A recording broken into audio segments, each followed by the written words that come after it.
جی، چلیے آپ اس وقت پوری دنیا میں جو سب سے بڑا مسئلہ، سب سے زیادہ جس کے بارے میں بولا جا رہا ہے، بولنا جانا چاہیے، سننے کو لوگ منتظر ہیں، سننا چاہیے، سنانا چاہیے، وہ مسئلہ فلسطین ہے۔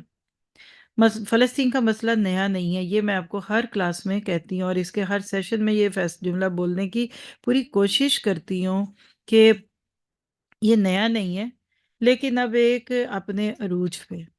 آپ میری ان باتوں کو لکھ کے کہیں بھی چھوڑ دیجئے، اب یہ فائنل راؤنڈ کھیلا جا رہا ہے۔ قرآن پاک اور احادیث کو جب آپ جمع کرتے ہیں نا، تو آپ کو یہ بات روز روشن کی طرح پتہ چلتی ہے کہ نبی صلی اللہ علیہ وسلم سچے نبی تھے۔ آپ کی زبان مبارک سے جو اس دور کی پیشن گوئیاں تھیں وہ بھی ثابت ہو گئی۔ غلبت الروم فی بضع سنین، 8-9 سال کے اندر اللہ کے نبی کی وہ خوشخبری جو تھی وہ پوری ہو گئی۔ سبحان الذی اسریٰ بعبدہ لیلا من المسجد الحرام والی آیتیں پوری ہو گئیں۔ اسی طرح اسی زبان مبارک کے جس کے بارے میں قرآن کی گواہی ہے کہ وما ینطق عن الہویٰ ان هو الا وحی یوحیٰ، کہ یہ نبی اپنی مرضی سے کچھ نہیں بولتے، ہاں مگر جو اللہ ان کی طرف وحی کر دیتے ہیں۔ تو وہ سب کچھ جو ہے وہ کیا ہے کہ اب یہ فائنل راؤنڈ ہے، دنیا کا نقشہ بدلنے والا ہے۔ یہ میرے لفظ آپ چند سالوں بعد جب لوگ سنیں گے نا تو اس کی تصدیق کریں گے انشاءاللہ۔ اس وقت وہ کہتے ہیں کہ ظلم جب حد سے بڑھ جاتا ہے تو مٹ جاتا ہے۔ یہ بالکل وہ جیسے وہ اورنج میں سے آخری جھٹکا نکالتے ہیں نا کہ شاید سکویز کر لیں تو کچھ اور جوس نکل جائے، اس وقت یہ گیم ہو رہی ہے۔ اس وقت پوری دنیا میں جو لوگ ہیں یہ 3 حصوں میں بٹے ہوئے ہیں، اور میرے سے ایک بہت ہی کڑوا جملہ سن لیجئے کہ آج ہم سب حالت جنگ میں ہیں۔ لکھیے ایک جملہ، ہم سب حالت جنگ میں ہیں، مگر ہم میں سے اکثر کھلاڑی نہیں، تماشائی ہے۔ بس اس جملے پہ آپ جتنا سوچیں گے نا، آپ کو پوری دنیا کی حالت سمجھ آ جائے گی۔ ہر بندہ اس وقت ایک مسئلے کو ڈسکس کر رہا ہے، اس کو مسئلہ بھی سمجھ رہا ہے، اس کو ظلم بھی کہتا ہے، اس کو انسانیت سوز بھی کہتا ہے، اور مسلمان نہیں غیر مسلم بھی کہتے ہیں، اور یاد رکھیے اسرائیلی بھی کہتے ہیں۔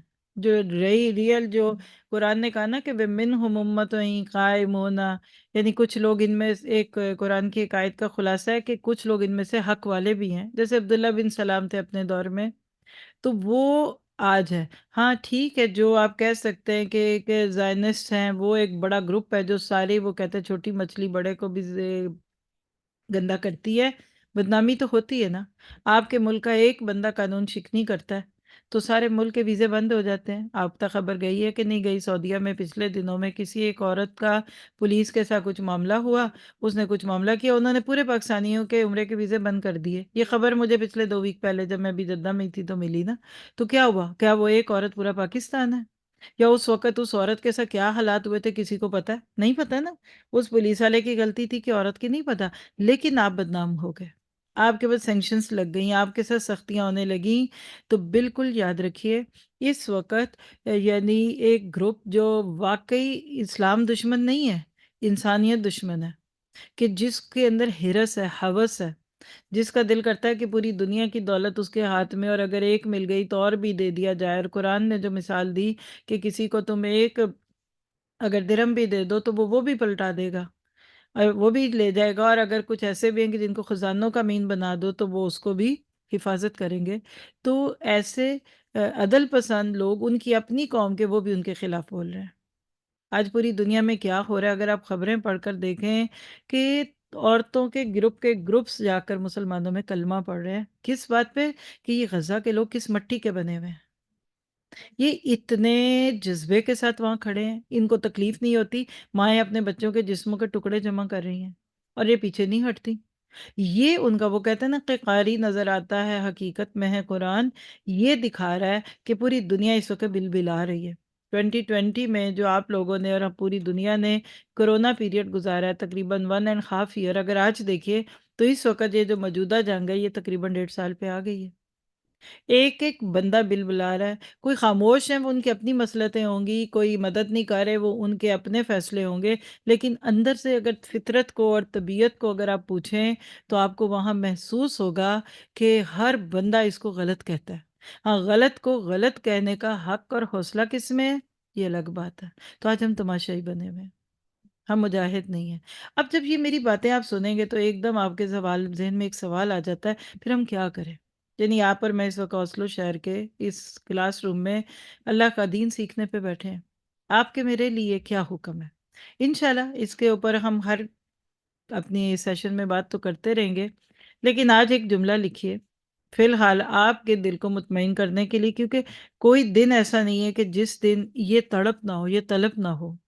تو ہر چیز کے لیے اللہ سبحانہ تعالیٰ نے انسانوں کو مکلف بنایا ہے ان کے ریسورسز کے مطابق۔ پچھلی کلاس میں نے آپ کو بتایا تھا کہ کیا کریں، وہ جملہ یاد ہے کسی کو کہ نہیں؟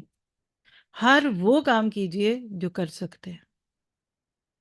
آپ ہر وہ کام کیجئے جو آپ کر سکتے ہیں۔ ہم وہ کام کیے بغیر جو ہم نہیں کر سکتے، ہم ان باتوں کو روتے رہیں جو ہم نہیں کر سکتے، نمبر ایک۔ دوسری بات، جو کام دوسرے کر سکتے ہیں اور وہ نہیں کر رہے، جب ہم اس کا ہی راگ الاپتے رہیں گے تو معاشرے میں انارکی پیدا ہوگی، معاشرے میں نفرت پیدا ہوگی، ایک دیندار دوسرے دینداروں کے خلاف بات کرے گا، ایک دوسرا بندہ دوسرے کے خلاف، ایک سیاستدان کی بات کرے گا۔ کیونکہ پچھلے دنوں پاکستان کے کچھ مفتی حضرات جو تھے انہوں نے فتویٰ دیا کہ اب یہ فرض ہو گیا ہے۔ اب یہ ایک ان کا فتویٰ تھا نا، اس کے اوپر کیا ہو رہا ہے آج؟ لوگ کہتے ہیں وہ مولوی صاحب خود کیوں نہیں جا رہے؟ اب ایک اخبار والوں کو ایک اپنی خبر مل گئی، مل گیا نا، ان کے پاس ایک اپنی چیزیں آ گئیں اور ان کے پاس ایک اپنی آ گئی۔ تو یاد رکھیے گا کہ ان ساری چیزوں کے اندر سے آپ کے میرے لیے جو کام ہے وہ کیا ہے؟ میں کیا کر سکتی ہوں؟ آپ کے میرے کرنے کے کاموں میں کیا کام ہے؟ ہر وہ کام جو آپ کر سکتے ہیں وہ کیجئے۔ آپ پیسہ لگا کے دے سکتے ہیں، پیسہ لگائیے، بائیکاٹ کیجئے۔ آپ اویئرنیس پیدا کیجئے۔ آپ امت میں جو لوگ اس وقت ڈپریس ہے، ڈاؤن ہے، ان کو اوپر اٹھائیے۔ اگر آپ کے پاس مائک ہے، آپ کی آواز سنی جاتی ہے، آپ ایک اچھے لیڈرشپ کے رول پہ آ کر انسانوں کی جرات بڑھائی، وَحَرِّضِ الْمُؤْمِنِينَ عَلَى الْقِتَالِ، جو جا کر وہاں مدد کر سکتے ہیں وہ کریں۔ اور الحمدللہ ہمارے اپنے ہی لوگوں میں سے کچھ ینگ بچے گئے اور انہوں نے نہ جا کر صرف یہ کہ وہاں ان کو پیسہ بانٹا یا جو بھی دیا ان بچوں کے ساتھ اپنے جذبات شیئر کیے، بلکہ وہ بڑے خطروں میں سے گزار کے وہ بارڈر کراس کر کے وہاں جو کر سکتے تھے کرے، کیونکہ جوان خون تھا۔ ان کو یہ تھا کہ اگر ہم جا سکتے ہیں تو ہم کیوں نہ جائیں۔ اب میں اور آپ کیا کریں؟ آپ کے میرے لیے، ہمارے لیے کچھ چیزیں ہیں، تو اس کے اوپر ایک جملہ لکھیے، ہر شخص کا ایک میدان ہوتا ہے اور وہی اس کا جہاد ہوتا ہے۔ ایک آرٹیکل ہے وہ آپ کو پڑھ کے سنا دیتی ہوں۔ یہ دین کبھی خالد بن ولید کی تلوار کا محتاج ہوا جب مارکا سخت ہوا، اور کبھی حسان بن ثابت رضی اللہ عنہ کی شاعری کا جب فکری مارکا شدت اختیار کر گیا۔ خالد رضی اللہ عنہ حسان رضی اللہ عنہ کی جگہ نہ لے سکے، اور نہ ہی حسان رضی اللہ عنہ خالد کی جگہ لے سکے۔ سچ ہے نا؟ ساری زندگی بھی کوشش کرتے رہتے تو شاید خالد بن ولید ایک شعر بھی نہ کہہ سکتے۔ اللہ تعالیٰ نے ہم سب کو ایک ایک مورچے پر کھڑا کیا ہے، ہر ایک کا ایک مخصوص مقام ہے جس کا اسے دفاع کرنا ہے۔ نہ اسے اپنے مورچے کو کمتر سمجھنا چاہیے اور نہ یہ گمان کرنا چاہیے کہ اس کا مورچہ سب سے اعلیٰ ہے، یعنی نہ ادھر فخر کی گنجائش ہے اور نہ احساس کمتری کی۔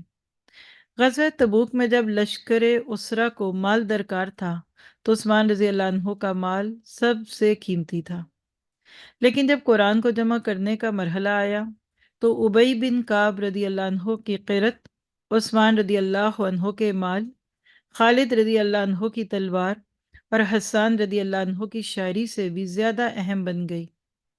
لہٰذا جب تمہاری باری آئے تو شیر بن کر اٹھو۔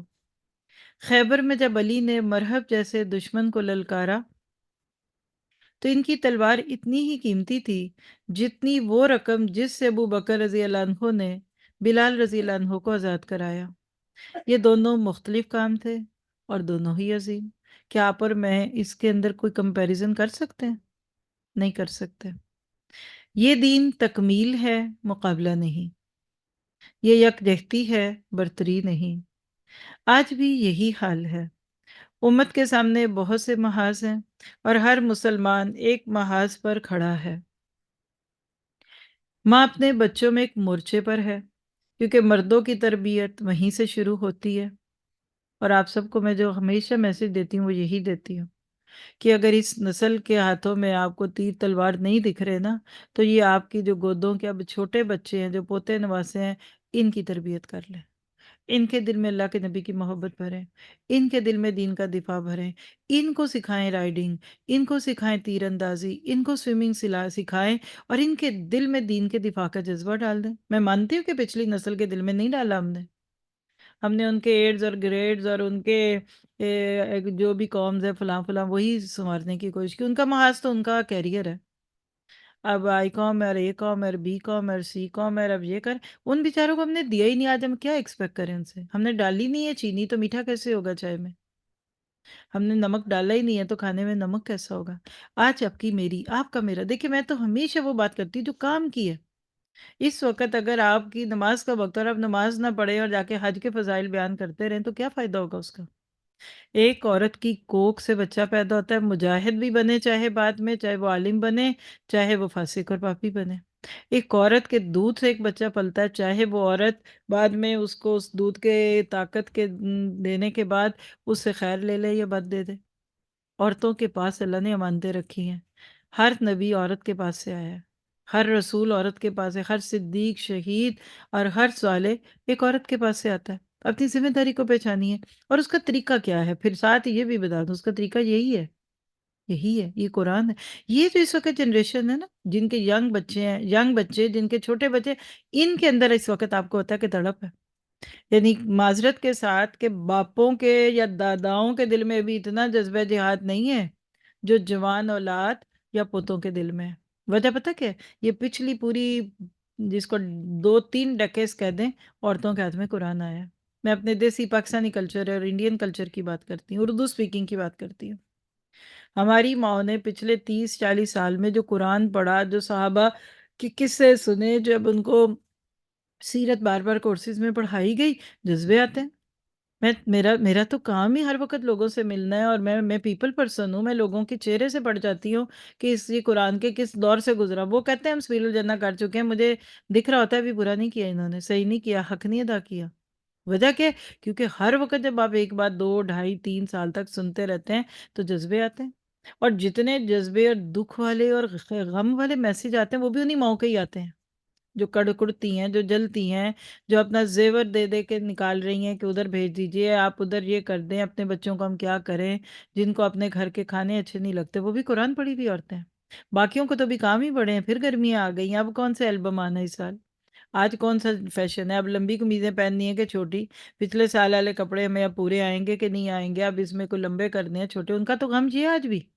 زیادہ سے زیادہ خبریں سن لیتے ہوں گے تو دکھی ہو جاتے ہوں گے، کوئی کسی کی ویڈیو دکھی سی دیکھی، کسی بچے کا سر کٹا ہوا دیکھا تو اس وقت رو دو کہ ہو سکتا ہے 1000 2000 وہ بھی دے دیں۔ نہیں دیا جاتا، ان کی پوری نہیں پڑتی، ان کی ضرورتیں نہیں پوری ہو رہی ہوتی۔ تو یاد رکھیے، قرآن قرآن اور وجاہدہم بہ جہادا کبیرا۔ ہم یہ نہیں کہتے یہ مکی دور ہے، ہم یہ بھی نہیں کہتے یہ مدنی دور ہے، ہم یہ بھی نہیں کہتے صرف تبلیغ تبلیغ کرتے رہو۔ تو پھر وہ کدھر گئی آیتیں یقاتلون یقتلون مقاتلہ، وہ ساری آیتیں آپ کہاں نکالیں گے؟ نہ یہ مکی دور ہے نہ مدنی دور ہے، ہر بندے کا اپنا ماحول ہے۔ آپ میں سے جو بگنرز ہیں وہ ابھی مکی دور میں ہیں، تو جو آگے پہنچ چکے وہ مدنی دور میں ہیں۔ اس وقت غفلت کی زندگی گزارنا یہ ایک جرم عظیم ہے۔ اس وقت بھاری شادیاں کرنا جرم عظیم ہے۔ اس وقت شادیوں میں عید کے مہندیوں کے تھال سجا کے جانا یہ جرم عظیم ہے۔ اس وقت اپنی ذات پہ ایک ایکسٹرا ڈالر، کرون، روپیہ، پاؤنڈ، ریال یا جو بھی آپ دینار لگاتے ہیں یہ ظلم عظیم ہے۔ جو پیسہ بچا کر آپ بھیج سکتے ہیں بھیجیے۔ دنیا میں آج بھی بڑے مخلص لوگ ہیں جو جمع کر رہے ہیں، ہم نے نہیں کیا جمع، سچی بتا رہے ہیں، ہم نے کال بھی نہیں دی۔ نور قرآن کی ویب سائٹ پہ آپ کو غزہ کی یا ایسی کیوں، یہ ایک ایک چیز آزمائش ہے آپ کے لیے۔ ہم کسی کو ہی کہیں گے نا، جب کسی کو کہیں گے تو ہمیں نہیں پتا، اتنی بڑی ذمہ داری لے کے کل قیامت کے دن کتنے لوگوں کے ہاتھ ہوں گے؟ ہاں ریکمینڈ کر دیتے ہیں، خود بھی ہمارے پاس بھی جو اپنے بھی ہوتے ہیں، جو دی بیسٹ سورس ملتا ہے اس کو دے دیں۔ آفیشیلی ہمارے ویب سائٹ پہ آپ کو کچھ نہیں ملے گا، ہاں آپ الگ سے مشورہ مانگیں گے تو 2-3 ریسورسز جن پہ ٹرسٹ ہے ہم ان کے بارے میں کہہ سکتے ہیں کہ ادھر دے دی، اور ماشاءاللہ پوری دنیا میں اس پہ کام لوگ کر ہی رہے ہیں نا۔ تو بات یہ ہے کہ اپنے بچوں کو سنبھالیے، ان کو اس وقت یہ چھٹیاں ہیں، یہ گرمیاں آ رہی ہیں، اب موسم بدل رہے ہیں، پوری دنیا میں ڈفرینٹ ڈفرینٹ لیول چلتے ہیں، اپنے بچوں کو ٹائم دیجیے، ان کے ساتھ بیٹھیے، یہ غزہ کی جنگ کو ایک بنیاد بنا کر ان کو صحابہ کے قصے سنائیے، آپ ان کو سنائیے وہ ساری چیزیں جو صحابہ نے مار کے دی، اور ان کو ہسٹری سنائیے اسلام کیسے ہے، اور آگے جا کر یہ پھر قیامت کی علامتیں سنائیے۔ یاد رکھیے اس دور میں یہ چھانٹی کا دور ہے، چھانٹی سمجھتے ہیں، سلیکشن ہو رہی ہے، اور آپ کو آگے دور میں آگے کچھ حدیث سناتی رہوں گی جب بھی جتنا آپ کے نصیب میں ہوگا، کہ ایک گروہ بس بچ جائے گا اینڈ پہ، مٹھی بھر لوگوں کے دور سامنے حضرت عیسیٰ آئیں گے، دجال کے مقابلے پہ جو لوگ کھڑے رہیں گے، جب اسلامی دنیا میں ہوگا، اب یہ سب کچرا کچرا نکل جانا ہے، منہ کے کہنے والے مسلمان، اور چاہے وہ افرادی سطح پہ ہیں، ملکی سطح پہ ہیں، آپ کو 120 کتنے مسلمان ملک دکھتے ہیں، جتنے بھی ہوں، اللہ نے ان ساری جنگوں کے نتیجے میں جو بھی 5 جگہ لگی ہوئی ہیں، یمن میں بھی جنگ ہے، سیریا میں بھی جنگ ہے، ہر طرف ہے، اس میں سے وہ خالص لوگ نکالنے ہیں جو اس وقت بھی اللہ اور اس کے رسول کے دین پہ جمے ہوئے ہیں، ان تھوڑوں کے ساتھ پھر آگے ایک نئی دنیا بننی ہے۔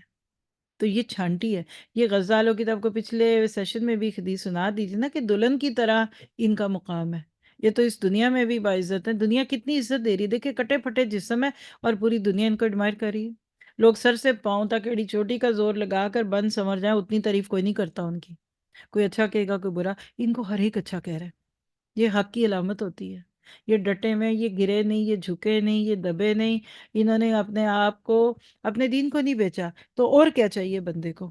آپ کا میرا کام کیا؟ اب میں آپ غزہ میں ہوتے تمہارے ملک کے ختم ہو چکے ہوتے، ہم بھی اپنے بچوں کی اور اپنے ماں باپ کی اور اپنے بہن بھائیوں کی قربانیاں دے کے سرخرو ہو چکے ہوتے، لیکن ہم وہاں نہیں ہیں، ہم ادھر ہیں، آپ یہاں سے تیاری کیجیے۔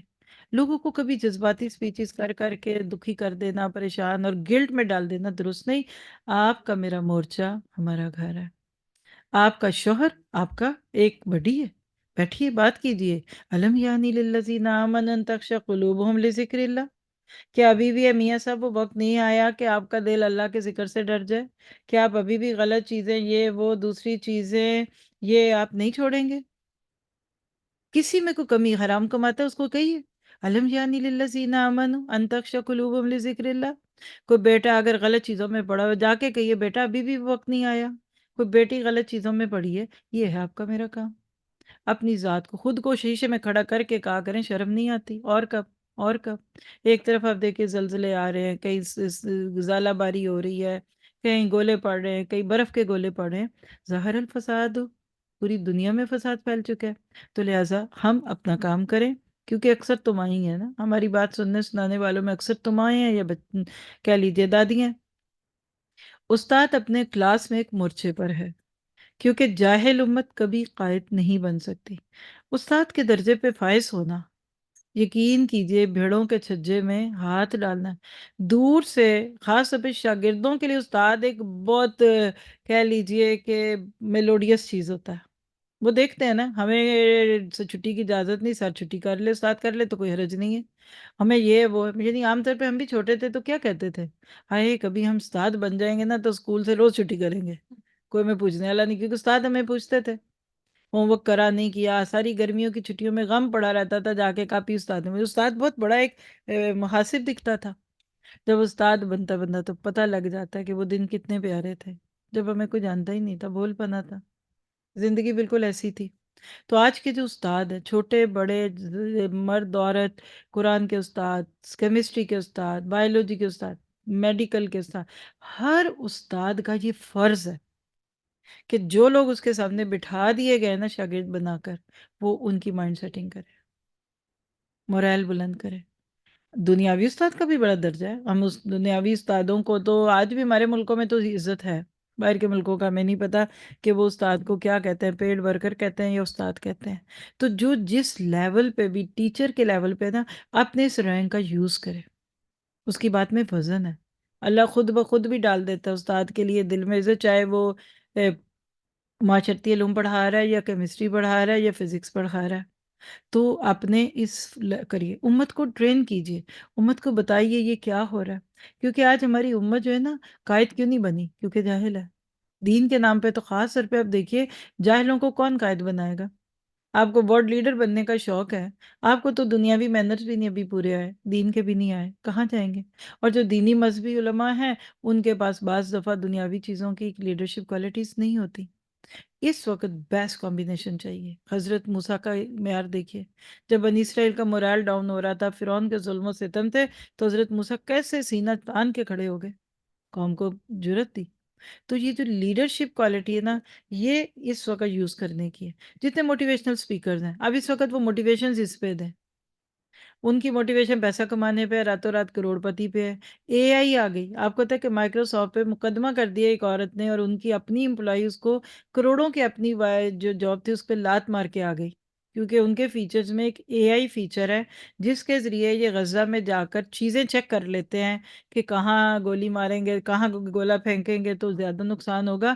اس آرٹیفیشل انٹیلیجنس کی وجہ سے لاکھوں لوگ مارے گئے ہیں۔ اور وہ کہتی ہے میں روز صبح جا کر بیٹھتی تھی اپنی جاب پہ، جب تو کمپیوٹر میں تو میں یہ دیکھتی تھی تو میں راتوں کو سو نہیں پاتی تھی۔ ایک مسلم لڑکی ہے، اور اس نے پھر بعد میں پورا اپنا انٹرویو دیا، پڑھیں جا کے سنیں تو صحیح دنیا میں کیا رہا ہے۔ اس نے کہا کہ مجھے اس جاب کی ضرورت نہیں ہے، تم ظلم کر رہے ہو، یہ بربریت ہے، یہ زیادتی ہے کہ تم اپنی سائنس یا اپنی ٹیکنالوجی، کمپیوٹر کی ٹیکنالوجی کو انسانوں کو مارنے کے کام لا رہے ہو۔ اس نے چھوڑ دیا۔ ایک ہیبرو لڑکی نے جا کر دنیا کے ایک بڑی کیبنٹ میں سب کے بیچ میں کھڑے ہو کے جب آواز لگے پیلسٹائنین کے قریب، اس کو نکال دیا گیا ادھر سے۔ وہ کہتی مجھے پتہ ہے میں لے آف ہو جاؤں گی، بٹ میں اپنی حق کی آواز کروں گی۔ ہم تو گونگے شیطان ہیں نا، ہمیں تو یہ ہوتا ہے ہم نے ذرا سی بات کر دی تو پتہ نہیں کیا کیا کرے گا کوئی، کچھ بھی نہیں کوئی کر سکتا۔ یاد رکھیے جس کی نظریں اللہ پہ ہوتی ہیں، جسے اللہ رکھے اسے کوئی نہ جھکے۔ تو لہٰذا اپنے آپ کو جہاں بھی پریزنٹ کر سکتے ہیں کریں اچھے طریقے سے۔ دیکھیے آپ پیزا پیش کریں اور ڈسٹ پین میں کر دیں تو کوئی کھائے گا؟ ہمارا مسئلہ پتہ ہے کہ کئی دفعہ جذبات بھی ہیں، ایمان بھی ہے، جذبہ جہاد بھی ہے، لیکن لینگویج بڑی برتر ہے، ٹون بڑی ٹیزنگ ہے، لوگوں کی کہہ لیجئے کہ لوگوں کے ضمیر کی بجائے اس کی انا کو اجاگر کر دیتے ہیں، پھر لوگ چڑ جاتے ہیں، پھر بچے بھی کہیں گے ہم ایسی بات کیوں مانیں، دیکھیں مولوی صاحب کیسے چیخ رہے ہیں، دیکھیں یہ کیسی بدتمیزی سے بات کر رہے ہیں۔ تو اللہ سے نا مدد مانگے، اور اس میں تو ایک ہی لفظ کہتی ہوں کہ حکم مانگی اللہ سے۔ حضرت ابراہیم نے کیا کہا تھا کہ اللہ مجھے حکم عطا فرما، حکمت، حکم حکمت ہی ہوتا ہے، کب کہاں کس وقت کیا بات کب کیسی کرنی ہے، نمک تو ڈالنے پر کتنا، چینی نمک مرچیں ڈالنی ہے کتنی، ریشو پرپورشن رکھیں۔ تو جب اللہ سے مدد مانگتے ہیں نا تو اللہ خود بخود سجھا بھی دیتا ہے آپ کو کہ کب کہاں کیا کرنا ہے۔ مجاہد ایک ایسا مورچہ سنبھالے ہوئے ہے جو مسجد کا امام نہیں سنبھال سکتا، اس جملے پہ غور کیجئے گا۔ اور امام مسجد ایک ایسا مورچہ سنبھالے ہوئے ہے جو تاجر نہیں سنبھال سکتا، ایسے ہی ہے نا؟ وہ تاجر جس کی سخاوت، صدقہ و خیرات اور حاجت مندوں کی مدد اسی قدر اہم ہے جیسے کسی مجاہد کی قربانی یا امام کی ہدایت۔ سچ ہے نا؟ امام کی 5 دفعہ دن میں ضرورت ہے نماز پڑھانے کی، اس کی ذمہ داری کوئی اور نہیں ادا کر پا رہا، تو جو مجاہد ہے اس کی ذمہ داری کوئی دوسرا نہیں ادا کر پا رہا۔ اور وہ تاجر جس کی سخاوت، اب آپ دیکھیے کہ اگر مال والے مال نہ دیں تو دین کا کام کیسے چلے؟ تاجروں کے اندر اگر سخاوت نہ ہو، صدقہ خیرات کی عادت نہ ہو، ضرورت مندوں کی مدد کرنا نہ ہو، تو کئی دین کے کام رک جائیں۔ اگر یہاں سے بھی کوئی جا کر وہاں مدد دیتا ہے تو اس میں لاکھوں کروڑ لگتا ہے، کیسے دیں گے؟ صدقہ کون کرے گا؟ تو مال والوں کے اندر سے یہ تڑپ پیدا کرنا کہ آپ اپنے مال کو اللہ کے راستے میں دیجئے، یہ بھی جہاد ہے ایک۔ دیکھو اللہ نے تمہیں جہاں کھڑا کیا ہے وہی تمہارا مورچہ ہے، اسے مضبوطی سے تھامو، وہیں جہاد کرو اور اپنا کردار ادا کرو۔ جب ہر شخص اپنا کام کرے گا تب یہ امت اپنا کھویا ہوا مقام واپس پائے گی۔ لہٰذا ابتدا اپنے آپ سے کرو، دوسروں کا انتظار نہ کرو۔ ہمارا آج حال کیا ہے؟ ایوری باڈی، سم باڈی اور نو باڈی۔ سچ ہے کہ نہیں ہے؟ باقی رہ گئی بات اللہ، ان اللہ علی کل شیء قدیر، اللہ کا تعارف نہیں ہوا ابھی تک ہمیں۔ اللہ کی بات کہتے ہیں، وہ ہر سال سوکھی ٹہنیوں پہ کونپلوں کو کھلا کر ہمیں اس بات کا پیغام دیتا ہے کہ میں جب کوئی کام کرنے پہ آتا ہوں تو مجھے کسی کی ضرورت نہیں ہے۔